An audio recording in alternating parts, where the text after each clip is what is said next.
হযরতে বাইজিদ বুস্তামি বলছিলাম ঘটনা। বাইজিদ নৌকার মধ্যে উঠছে, এই নদীর ওই পারে যায়, আবার এই পারে আহে, আবার পাহাড়ে উঠে, আবার জমিনে যায়।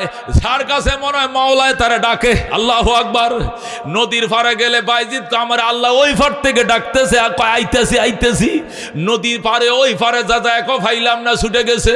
আবার এই পারে আসে, আবার পাহাড়ে যায়। পাগল, আল্লাহর পাগল। আল্লাহু আকবার। এ বাইজিদ যখন তোরা আল্লাহু আকবার নদীর পারে গেছে, নদীর পারে যাওয়ার পরে কোন নৌকার মাঝিরা আমার ফার করে দেখো, কই যাবেন? কো হে পারে। হে পারে কি? কো মাওলা আমার ওই পার থেকে ডাকতেছে। আল্লাহু আকবার। নৌকার মাঝিকে উঠেন, উঠছে, আরো অনেক যাত্রী উঠছে। উইঠা নৌকাটা নদীর মাঝখানে যাওয়ার পরে মাঝিকে টিয়া দেন, সবাই টাকা দিছে। বাইজিদকে হুজুর আপনি টিয়া দেন। বাইজিদ কাঁদতো, আমার তো টিয়া নাই, আমি গরিব মানুষ, আমি টাকা কোত্থেকে দিব? আমি টাকা কামাই করি না, চাকরি বাকরি করি না, আমি মাওলার পাগল, মাওলার পিছনে দৌড়াই। আমার এটা দৌড়ায়, আমি শুধু দৌড়াই। জোরে কোন আল্লাহু আকবার। নৌকার মাঝি কয় না, আমি আজকে নিয়ত করে বাইর হইছি, আমার মরছে বাপ যদি নৌকায় উঠে হেডারও টিয়া ছাড়া পার করতাম না। আমি কোন নিয়ত করে বাইরে হইছি, টাকা ছাড়া উঠলা কেন? সব যাত্রীদের টাকা দিছে, তুমি দিলা না কেন? বাইজিদ কয় বাজান, আগে একটা মুরব্বী মানুষ গুদারা দিত, হেডা কহি, হেডা বুড়ি আমার বাপ মরে গেছে, উনি তো জীবনে আমার তো টেয়া লয় নাই, তুমি আমারে মাফ করো। কয় না, আমি আমার বাপ যদি জিন্দা হয়ে কবরতে উঠে আসে এইটারও টেয়া ছাড়া পার করতাম না। নিয়ত করছি, আমার বাবা 40 বছর পর্যন্ত খেওয়া পার করছে, বাঙ্গা বেড়াইছিল, পাক্কা ঘর বানাইতে পারে নাই। আমি নিয়ত করছি 10 বছরের ভিতরে পাক্কা ঘর বানাবো, এই জন্য টাকা ছাড়া কাউরে পার করবো না, টেয়া দেন। বাইজিদকে আমি টাকা দিব কোত্থেকে বাজান? তোরা আব্বাই আমারে চিনতো, আমি পাগল বাইজিদ, আমি মাওলার পাগল, টাকা কামাই করি না রে, আমি টাকা কোত্থেকে দিব? ওই ছেলে বুঝে, আমি বুঝি না এগুলো, টাকা দেন। যখন টাকা দেন, টাকা নাই। আল্লাহ নৌকার মাঝি অন্য যাত্রীদেরকে আপনারা ধরেন, ধরছে।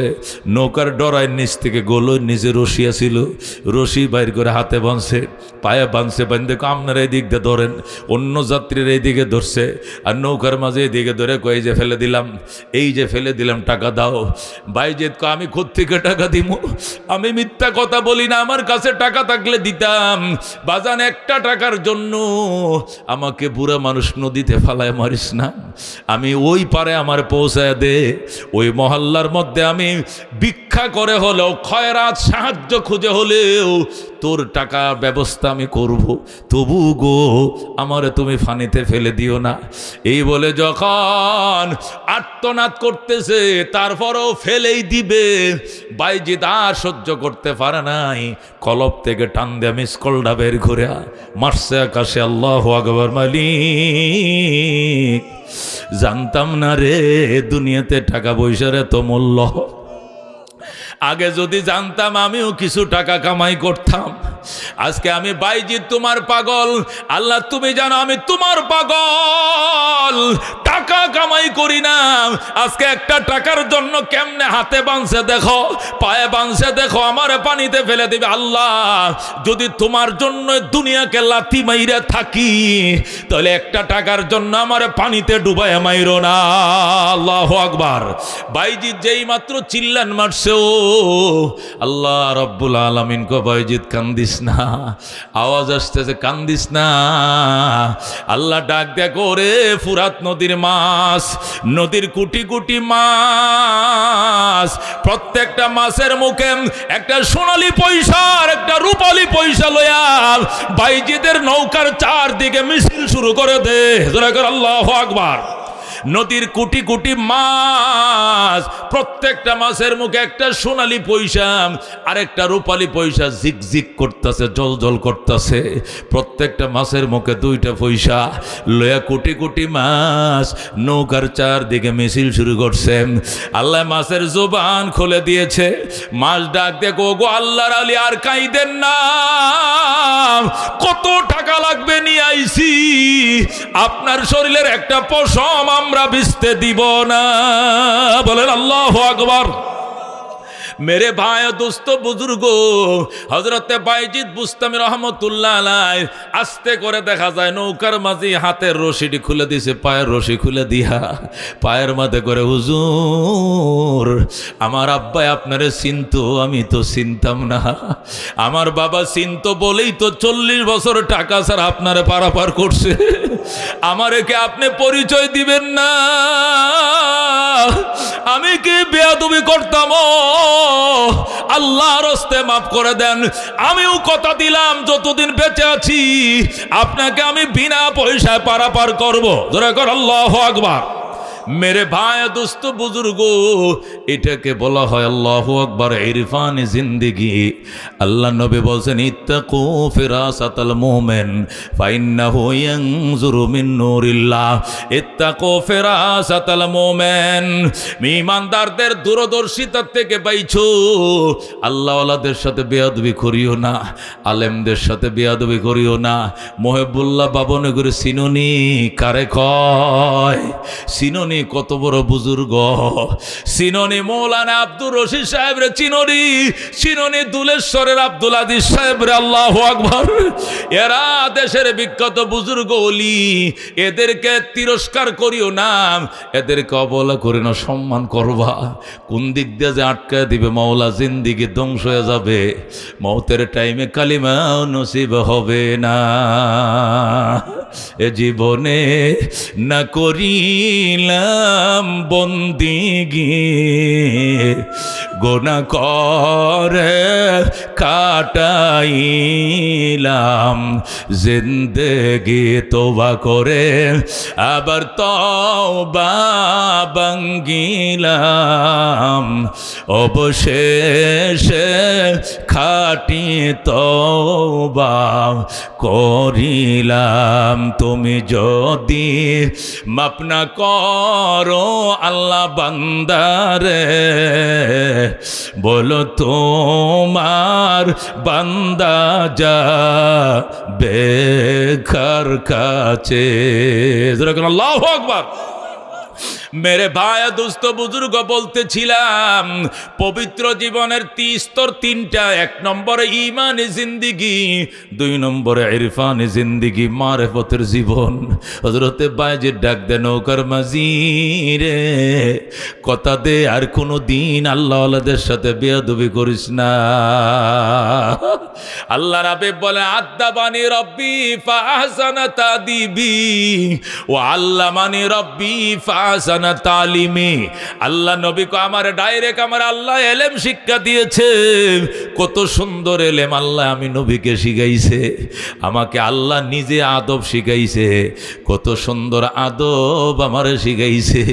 এই জন্য দোস্ত আদবের রিয়ায়াত করবাম। আলেম দেখলে মা বোনরা রাস্তা ছাইড়া দিবা, পাশে দাঁড়ায় থাকবাম।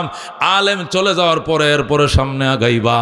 দোকানে যদি দেখো কোনো আলেম কেনা বেচা করতেছে, তুমি দূরে দাঁড়ায় থাকবা, হুজুরে আগে বিদায় দেন, হুজুর বিদায় হওয়ার পরে তুমি কেনাকাটা করবা। আলেম দেখলে সিগারেটটা থাকলে ফালায় দিবা, সাইকেলে থাকলে লাভ দিয়ে নেইমা যাইবা, সালাম দিবা, দোয়া নিবা, মনে মনে কইব কেমন বাপের সন্তানটা রে, কত বলো ভালো রে, সাইকেলটার থেকে নামছে, আমি নবীর ওয়ারিসে সম্মান দিছে, আল্লাহ তোমার নবীর শাফাত দিও। এই লোকটা মনে মনে কত দোয়া করব তুমি জানো নি বাজান? কার মায়ের সন্তানটারে আমার সালামটা দিল, কেমন বাপের সন্তানটারে আমার সালামটা দিল, রিস্কার থেকে নাইমে গেল, সাইকেলটা থামায় আমার আদব জানাইলো, কত বড় ভদ্র সন্তান, দোয়া করবে, প্রশংসা করবে, আল্লাহর কাছে পাইবা বাজান। এখন তো জমানা গেছে উল্টা, মহিলারা পুরুষের রাস্তা ছাড়ে না, আলেম ওলামারে ভয় পায় না। যারা দেখে বিড়ি বন্ধ করতো, এরা দেখেও সিগারেট জ্বালায় ধোঁয়াটা জোরে মারে যেন হুজুরে দেখে। বাইরে মেরে ভাই দুস্থ বুজুর্গ, নবী রসুল আর দুনিয়াতে আসবে না, নবীদের ওয়ারিস উলামায়ে কেরাম, কথা ঠিক না? ইজ্জত করিও উলামায়ে কেরাম, নবীদের ওয়ারিস, ইজ্জত করিও, সম্মান করিও উলামায়ে কেরাম। ও হারুন রশিদ বলছিল তামাম দুনিয়া ভরা হারুন রশিদ এক পাল্লা উঠাও, আর আলেমদের জুতার তোলের বালিগুলোকে এক পাল্লা উঠাও, উলামাদের পদতলের ওজন আল্লাহর দরবারে বেশি হবে। এই জন্য মেরে ভাই দুস্থ বুজুর্গ উলামা কেরামের ব্যাপারে সাবধান থাকবা। আল্লাহু আকবার। হযরতে বাইজির ডাক দেখবা যান, আর কোনোদিন বেয়াদবি করবি না, কানো দর্শি, আপনার পায়ে দর্শি। আমার বাবা আপনার চিন্তা 40 বছর টাকা যারা পার করছে, আমিও কথা দিলাম এই যৌবন বয়স থেকে যতদিন বেঁচে থাকবো আপনিও বেঁচে থাকবে, ডেলি আসবেন, পার করব, টাকা নিব না। আল্লাহু আকবার। এটাকে বলা হয় মারেফতের জীবন, এটাকে আর সুলুকের ভাষায় বলে ইরফানি জিন্দিগি। কি জিন্দিগি? ইরফানি জিন্দিগি, মারেফতের জীবন। এই মারেফতের জীবন নিয়ে যারা চলছে দুনিয়াতে, আল্লাহু আকবার, এদেরকে কেউ চিনবেন, কেউ তো চিনবেন না। এই ইরফানি জিন্দিগি, মারেফতের জীবন নিয়ে যারা চলতেছে, এরা মারেফতের জীবন নিয়ে চলতে চলতে চলতে চলতে এরা নতুন করে একটা বিসিএস ক্যাডারের পরীক্ষা দেয়। এমএ পাস করে, আইএ পাস করে, অনার্স মাস্টার্স করার পরে যেরকম বিসিএস দিতে হয়, এমনিভাবে ইরফানি জিন্দিগি লাভ করার পরে মারেফতের জীবন একটা বিসিএস পরীক্ষা হয়। এই পরীক্ষায় যারা উত্তীর্ণ হয় এদেরকে বলা হয় ওহদানি জিন্দিগি, মানে একক জীবন, ফানা ফিল্লার জীবন। সুবহানাল্লাহ। ইরফানি জিন্দিগির পরীক্ষায় যারা উত্তীর্ণ হয়, জীবনের একমাত্র সাথী হয় আল্লাহ, বাতি হয় আল্লাহ। মসজিদে পইরা থাকে, সারাদিন কোরআন পড়ে, দুই দেখ মোট ভাত খাওয়ার জন্য আইসে বউ এক লম্বা বাদ দাও, বউ বাদ দিছে, উজুরে করে মসজিদে 12টা যায় বইসে রয়েছে, নামাজ হবে 1.5 ঘন্টা, কোরআন শরীফ পরে মসজিদে বইরে রয়েছে। আল্লাহু আকবার। জোহর পরে এসে এক মুঠ খায়া 1 ঘন্টা ঘুমায়, আবার 3টে বাজে গেছে মসজিদে, আসর পড়ছে, কোরআন পড়ছে, মাগরিব পড়ছে, এশা পরে আবার বাসায় আসে। সারাদিন আল্লাহর ঘরে, বাসা বাড়ির খবর নাই, জমিনের কাগজপত্রের খবর নাই। আল্লাহর ঘরে গেছে, হজ করে আইছে, উমরা করে আইছে, আল্লাহর ঘরে সম্পর্ক, উলামায়ে কেরামের সাথে সম্পর্ক, আলেম উলামাদের সম্পর্ক। হুজুরকে হুজুর আজকে কি দিয়ে খাইছেন, বাচ্চারা কি দিয়ে খাইছে, শুধু নেক কাজ, তার সম্পর্ক একমাত্র আল্লাহ। ডাইনে তাকায় সে আল্লাহরা দেখে, বামে আল্লাহ, সামনে আল্লাহ, পিছনে আল্লাহ। অসুস্থ হইলেও ছেলেরা কইল ডাক্তার দেখায়, কয় ডাক্তার দেখাইতাম না, যে মাওলায় অসুখ দিছে ওই মাল্লায় চাইলে আমি সুস্থ হব, আর যদি নিয়ে যায় আমি নিয়ে যাব, চিকিৎসা করবো না। জোরে আল্লাহু আকবার। এটাকে বলা হয় ইরফান, এটা ওহদানি জিন্দিগি, একক জীবন। ওই জীবনের সাথী আর বাতি একমাত্র আল্লাহ। যখন আল্লাহু আকবার। ওই জীবনের সাথী আর বাতি একমাত্র আল্লাহ। এটাকে বলা হয় ওহদানি জিন্দিগি, একক জীবন, মানে ফানা ফিল্লার জীবন। ওই জীবন যদি কোনো আল্লাহর পেয়ারা বন্দা লাভ করে, ওরা যদি বিয়ে না করে অসুবিধা নাই, এরা বিয়ে না বহে তাতে অসুবিধা নাই, কারণ বিয়ে করা যে কন্ট্রোলের জন্য, এটা বিয়ে ছাড়া তারা ইরফানি জিন্দিগিতেই কন্ট্রোল করে ফেলছে। আমার ছেলে বিয়া না করলে আরেকজনের দরজা ভেঙে লইব, কথা কোন ঠিক কিনা?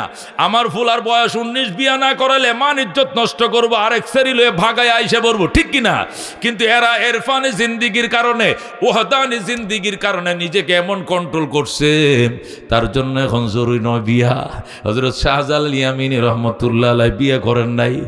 যখন তিনি আসছেন সিলেটে, সিলেটের মুসলমান কয়, মেসা বিয়ে করছুনি, মেসা বিয়ে করছুনি না, কর্তা বিয়ে কর্তা, হুরি দেখতাম নি, হুরি দেখতাম নি, হুরি দেখতাম বুঝেননি, মানে মাইয়া দেখবো নি, হুরি দেখতাম নি, বিয়ে করছনি মেসা। শাহজালাল হাসে, বিয়ে করব না, বিয়ার বয়স হওয়ার আগে আল্লাহ ওহদানি জিন্দিগি দিয়ে দিছে। সুবহানাল্লাহ। বিয়ার বয়স আগে ওহদানি জিন্দি, মানে কি নিজের মাওলাকে নিজের জীবন সঙ্গী বানায় ফেলছে। যেরকম আল্লাহু আকবার। ওই সিলেটের পাহাড়ে বইসে আল্লাহর সাথে গল্প করে, আর মানুষ আইসে বিচার দে, হুজুর এই গৌর গোবিন্দের জ্বালায় বাঁচলাম না, একটু শায়েস্তা করেন রে। শাহজালাল কি দিয়ে শায়েস্তা করতাম? একজনে লম্বা তরবারি দিছে, কই আপনি একটা কূপ দিলে গলাটা ফালায় দেন। কই তরবারিটার ইজ্জত আছে, এর ইজ্জত নাই, তরবারিটা রাখ, আমি ব্যবস্থা করতেছি। কই কেমনে? শাহজালাল কয়, বালেগ হওয়ার পরে আসরের নামাজ কাজা হয় নাই, এমন কি আছো আমার সামনে আসো, একটাও আহে না। কিরে বালেগ হওয়ার পর জীবনেও আসরের নামাজ কাজা হয় নাই, এরকম একটা লোক থাকলে আমার কাছে আসো। কেউ আসে না। শাহজালাল এখন তার বাগিনা শাহপরাণে কয়, বাগিনা তোমার খবর কি? বাগিনা কয়, মামা কিসের আসর, কিসের ফজর, কিসের জোহর, বালেগ হওয়ার পরে কোনো নামাজেই কাজা হয় না। শাহজালাল কয়, তোমাকে লাগবে, আসো। শাহজালাল শাহপরাণের ডাক দিয়া কয়, ধর বাগিনা এই বদনাটা ল, বিসমিল্লাহির রহমানির রহিম কয়া নিজে উজু বানাইবে, সুরমার গাড়ে বইসা মামার জন্য এক বদনা পানি ভরবে, বইরা সোজা নিয়ে আসবে। এরপরে আমি এখানে বসে উজু বানাবো, আর তুই কেবলার দিকে ফিরে আজানটা দিবে। আজানের আল্লাহু আকবার 4 বার বলতে দেরি হবে, এ গোর গোবিন্দ বাদশার 4 তলা ভবনটা মাটির সাথে ধসে যাইতে দেরি হবে না। আল্লাহু আকবার। মেরে ভাই দোস্ত বুজুর্গ, হজরতের শাহপরাণ বদনা নিয়ে সুরমার ঘাটে গেছে। সুরমা নদীর গিটারে যায় সুন্দর করে উজু বানাইছে, বানাইহা উজু শেষে এক বদনা ফানে বিসমিল্লাহ কয়ে বসছে। বৈরানে কো ধরেন মামা দিলাম। মামা কো আল উজু সিলাহুল মোমেন, উজু ইমানদারের হাতিয়ার। আমি অস্ত্র দাঁড়াইলাম, উজু বানাই, তুই আজান দে। মামায় উজু বানায়, বাগিনা আজান দে। যে বলছে আল্লাহু আকবার, 4 তালা নাই, আবার আল্লাহু আকবার 3 তালা নাই, আবার আল্লাহু আকবার 2 তালা নাই, আবার আল্লাহু আকবার সব মাটির সাথে মিশে যায়। এ গোর গোবিন্দ বাদশা এই যে দৌড়টা দিছিল, সিলেট থেকে যে ত্রিপুরায় পলাইছিল, আইজও গেছে, কাইলো গেছে, আর কোনোদিন সিলেটে আসে নাই। এই যে পাহাড় পাড়ি দিয়া ত্রিপুরা পলাইছিল গোর গোবিন্দ, আর কোনো দিন আসে নাই। ছোটে আয় শাহজালালের নির্ভীক সৈনিকেরা, খতম কর গোবিন্দের ওই চেলা চামুন্ডা গোলা। শাহজালালের স্বপ্ন ছিল আল কোরআনের জ্বলবে আলো, ঠিক কিনা? শাহজালালের স্বপ্ন ছিল আল কোরআনের জ্বলবে আলম, সে আলো ছড়িয়ে দিতে বিপ্লবেরই মশাল জ্বালা। চটে আয় শাহজালালের নির্ভীক সৈনিকেরা, খতম কর গোবিন্দের ওই চেলা চামুন্ডা গোলা। জোরে গণ মারহাবা। মেরে ভাই দোস্ত বুজুর্গ, বলতেছিলাম ইরফানি জিন্দেগির উপরে বিসিএস পরীক্ষা হয়। ওই বিসিএস পরীক্ষার মধ্যে যারা টিকে, সালনিতে নিচে পড়ে না যায়, এরা একটা নতুন জীবন লাভ করে। ওই জীবনকে বলা হয় ওহদানে জিন্দেগি, একক জীবন, ফানা ফিল্লার জীবন। ওই জীবনের সাথী আর বাতি একমাত্র আল্লাহ। যেরকম সুবহানাল্লাহ। তাফসিরে কিতাবের মধ্যে লেখে, ওই জীবন যদি কোনো আল্লাহর বান্দা লাভ করতে পারে, ওই আল্লাহর বান্দা মাঝে মধ্যে হারায় যায়, মিলে যায়, মিশে গেছে, নাই এই দেখলাম, এই নাই গেল কই। আল্লাহ রাব্বুল আলামিন তাদেরকে ওই ফেরাসত দান করে। দূরের জিনিস দেখে ফেলায়, কাছের জিনিসও সময় দেখে না, মাঝে মাঝে আবার দূরের জিনিসও দেখে ফেলাইতে পারে। যেরকম আল্লাহু আকবার।